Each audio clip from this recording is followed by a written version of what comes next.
Grabeng huot nga dagan sa trapiko ang nasinati kaganiha sa mga motorista tungod sa panagbangga sa tulo ka mga sakyanan sa lungsod sa Minglanilla. Nasayran nga pila ka oras nga tanggong ang sa trapiko ang mga sakyanan. Si Lian Singkulan sa report. Mga alas 4 kaganihang kadlaw nahitabo kining panagbangga nga naglambigit sa usa ka trailer truck, auto ug SUV. Nahitabo kini sa may National Highway sa Barangay Kalahuan sa lungsod sa Minglanilla. Gani kining usa ka sakyanan halos di na maitsura. Turning left man ni siya. Oh. Nakabantay rin siyang kuan, trailer truck. Mo tong dituyok na lang siya.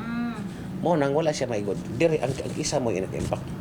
Apan mi resulta kini kaganiha og grabing bugat nga dagan sa trapiko sa mga mopadung sa syudad sa Sugbo, lakip na ang mopadung sa Habagatang Bahin. Alas 10 na sa buntag nakuha ang trailer truck nga bibabag sa dalan. Nagpasalamat ang sakay atong SUV nga wa gyud makuan, wa gyud sila disgrasya.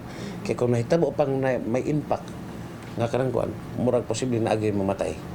Samtang gitataw sa acting police chief nga ubay-ubay gayud sa kaso sa mga disgrasya ang ilang natala sa lungsod. Ug ning tuig 2020 nakatala na sila og 121 ka mga kaso sa disgrasya nga sagad na lambigit sa mga motorsiklo. Hinungdan nga maapektuhan usab ang dagan sa trapiko. Kasagaran ma-involve man kanang mga motor gyud ma'am. Tungod sa siguro anang uneven roads kanang murag-mura na siya bawod og porma gani. Especially mga ting uwan-uwan, dangog man na siya. Katong mga motorist nga dili taga dire, dili familiar sa katong kalsada, madakin asgod. Samtang wala pa namo makuha og habig ang DPWH. Uban ni Renante Quiñones, Lian Singkulan, Balitang Bisdak.